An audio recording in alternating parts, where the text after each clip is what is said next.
Welcome, friends! Today we have a wonderful new story, the story of the princess and the winged horse. Before we begin, if you haven't subscribed yet, please subscribe to our channel and like the video so we can continue posting new episodes daily. Thank you, and enjoy!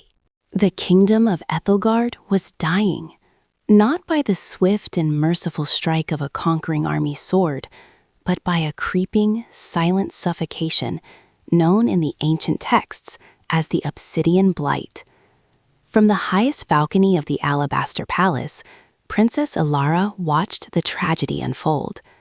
The once emerald canopy of the Whispering Woods, a sprawling forest that had protected her ancestors for millennia, was slowly turning into a petrified wasteland of jagged black stone.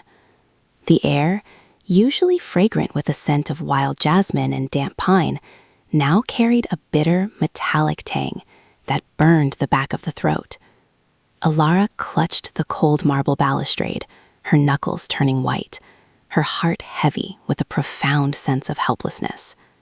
She was a princess of the realm, draped in silks of midnight blue and adorned with the silver crest of her house, yet she was entirely powerless.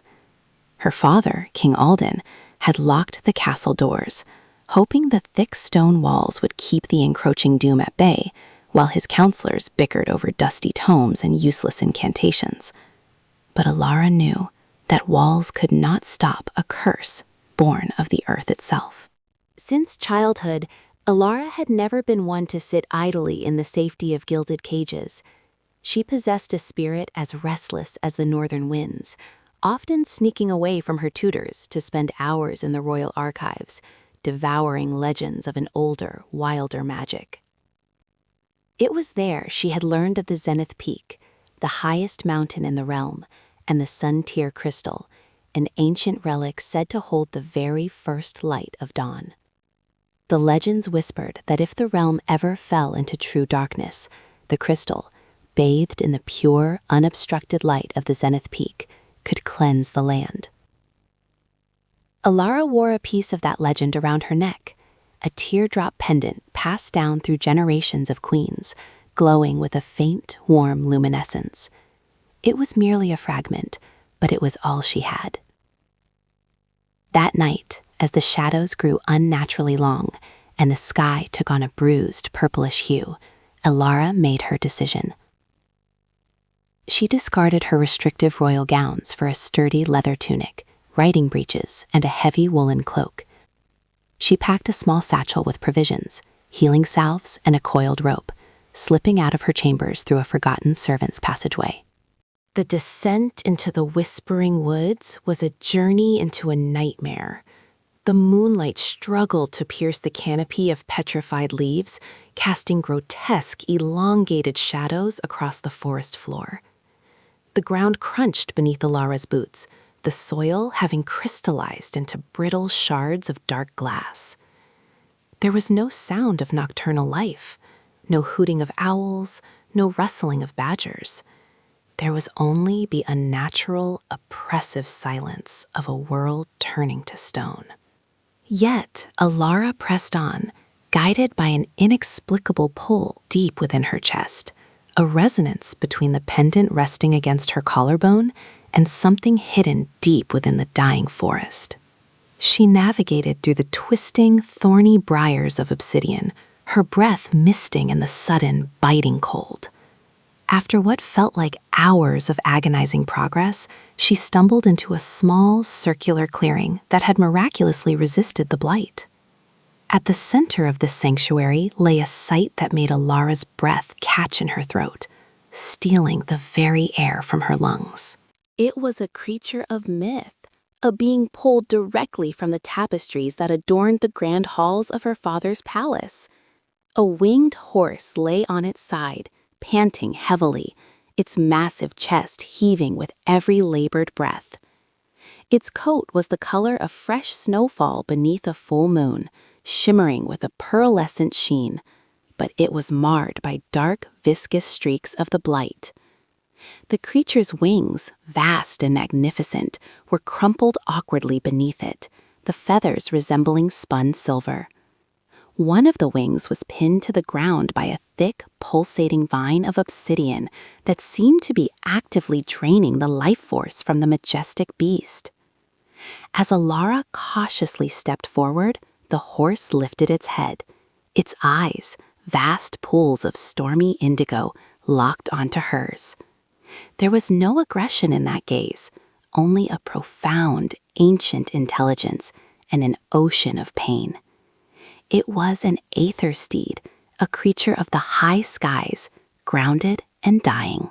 "Shh, it's all right," Alara whispered, her voice trembling slightly as she dropped to her knees beside the magnificent creature.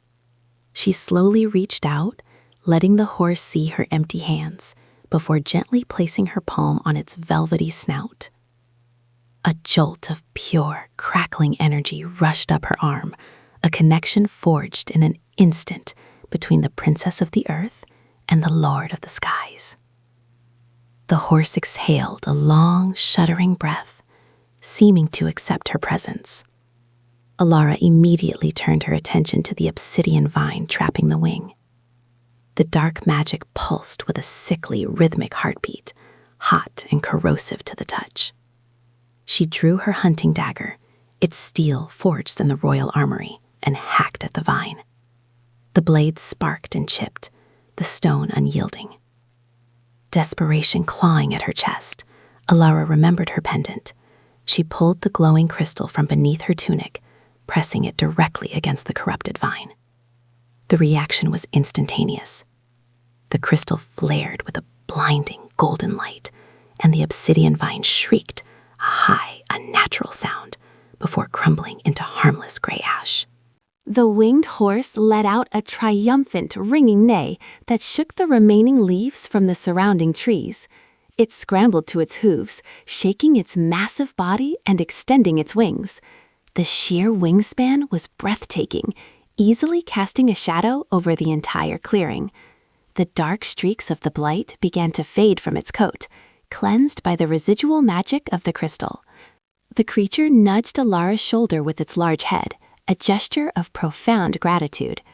"I shall call you Zephyrian," Alara murmured, burying her face in the warm, soft crook of the horse's neck, "for you are the spirit of the wind." But their moment of peace was fleeting. A loud, thunderous cracking sound echoed through the woods.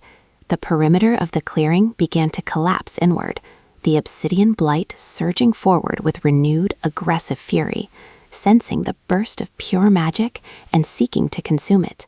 The ground beneath them began to harden into black glass, the curse spreading at a terrifying speed.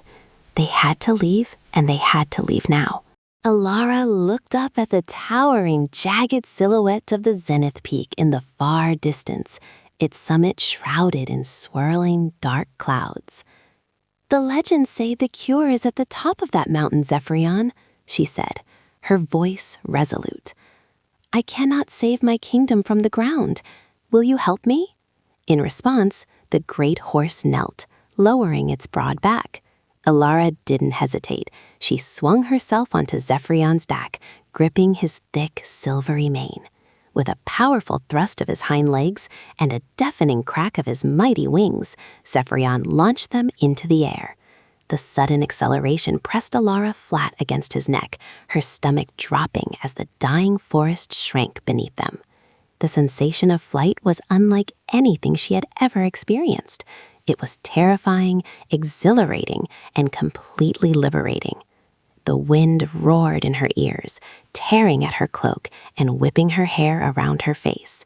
For the first time in her life, Alara felt entirely free from the heavy expectations of her crown. They soared higher, breaking through the low-hanging clouds of smog and entering the crisp, freezing air of the upper atmosphere. Below them, Ethelgard looked like a beautiful tapestry being slowly consumed by a dark, creeping fire. The blight was moving faster now, snaking its way toward the capital city. Time was a luxury they no longer possessed. As they approached the Dragon-Tooth Mountains, a treacherous range of jagged peaks that served as the final barrier before the zenith peak, the sky grew unnaturally dark. The blight had not only infected the earth, it had corrupted the skies. Out of the swirling black clouds emerged grotesque shapes, gargoyles forged from crystallized dark magic with razor-sharp wings and glowing red eyes. They were the blight spawn, mindless guardians of the curse, and they immediately locked their sights on the radiant silver light of the Aether Steed. "Hold steady, Zephyrian," Elara cried out, drawing her dagger, though she knew steel would do little against such nightmares.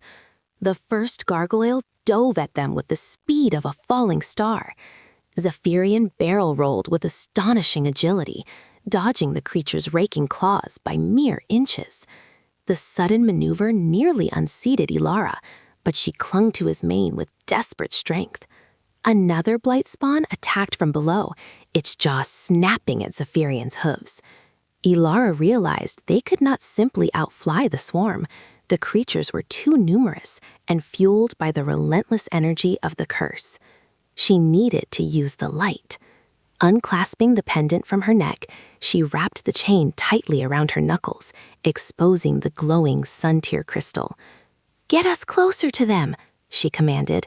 Trusting his rider implicitly, Zephyrian folded his wings and entered a steep dive, plunging directly into the heart of the swarm. As the gargoyles converged on them, Elara thrust her fist forward, channeling her sheer will and desperate hope into the crystal. A blinding pulse of golden light erupted from her hand, a miniature sun igniting in the dark sky.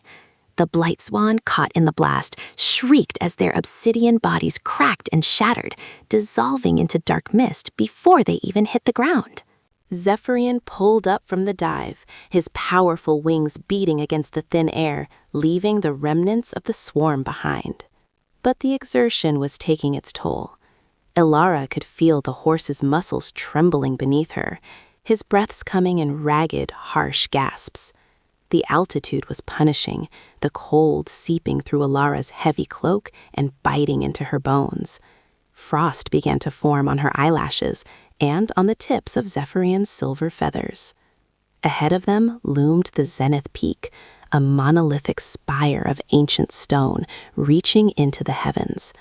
However, the summit was entirely engulfed in a raging vortex of dark, crackling energy, the very heart of the obsidian blight, actively trying to block the sun's imminent arrival.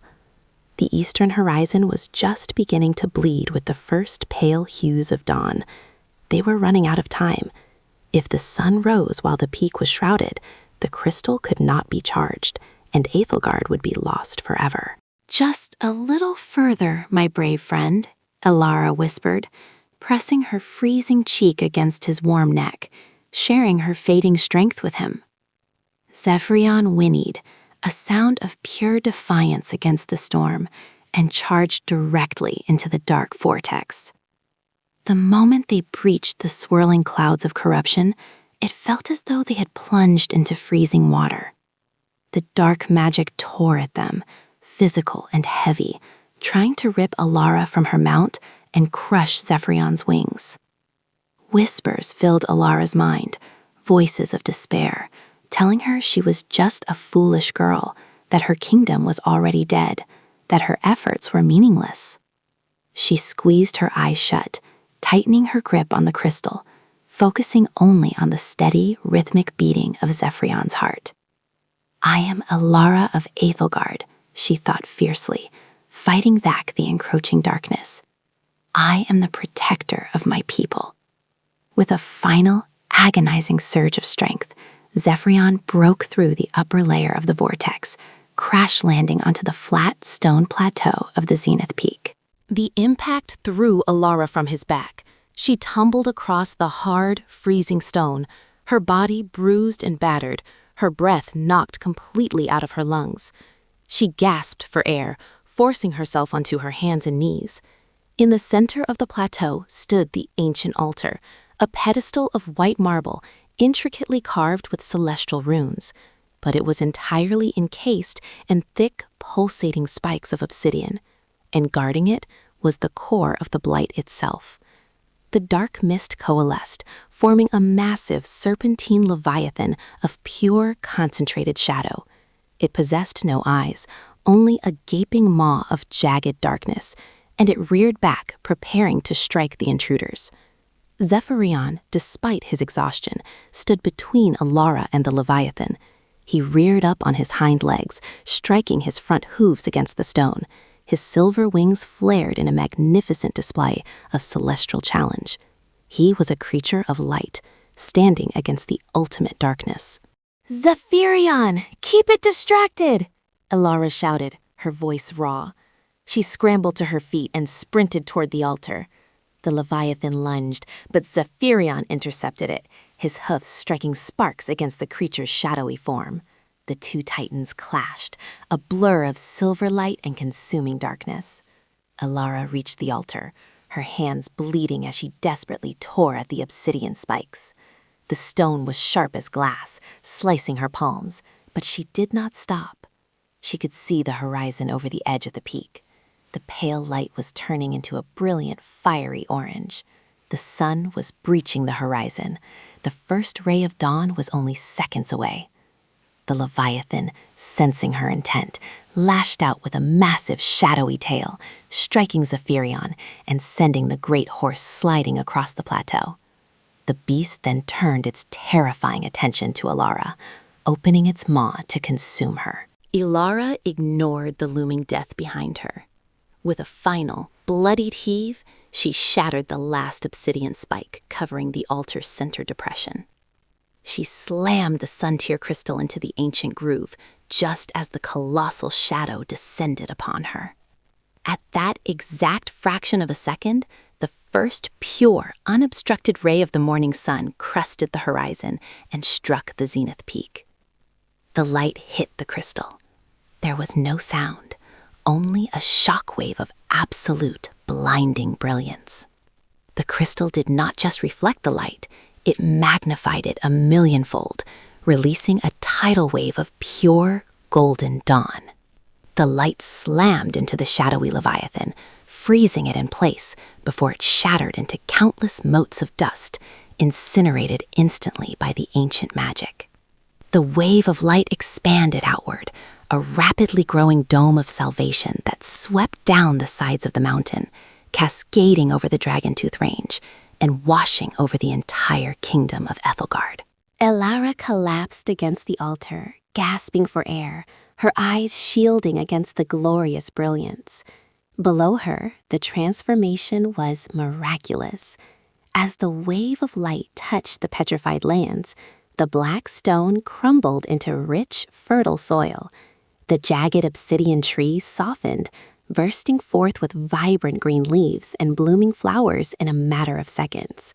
The suffocating smog dissipated, replaced by the crisp, clean air of a new morning. The obsidian blight was gone, washed away as if it had been nothing more than a bad dream. The kingdom was alive once more. A soft nudge against her shoulder made Alara open her eyes. Zephyrion stood beside her, battered and exhausted, but his eyes were bright, and his silver coat gleamed under the newly risen sun. Alara threw her arms around his thick neck, tears of relief and joy streaming down her dirt-streaked face. "We did it," she sobbed quietly, burying her face in his mane. "We saved them." They rested on the peak for a long time, basking in the warmth of the sun and the quiet peace of the sky. When Alara finally mounted Zephyrion again, the descent was not a desperate flight for survival, but a triumphant glide. They soared over lush green valleys and sparkling rivers, returning to a capital city that was already erupting in joyous celebration. The castle gates were thrown wide open, and the people poured into the streets, looking up in awe as the princess descended from the heavens upon a creature of legend. King Alden rushed down the palace steps, tears in his eyes as he embraced his daughter, finally understanding that the wild, untamable spirit he had tried to cage was the very thing that had saved his realm. Alara was hailed not just as a princess, but as the savior of Ethelgard. Yet, despite the feasts and the songs written in her honor, Ilara never returned to the confines of her silken gowns and gilded chambers. A new stable of open arches and soft hay was built in the highest courtyard for Zephyrian, though he was never locked in. The bond between the princess and the winged horse remained unbreakable. And every morning, just before dawn, the people of Ethelgard would look up to the skies, smiling as they saw a streak of silver light soaring toward the rising sun, knowing that their protector was watching over them, forever free.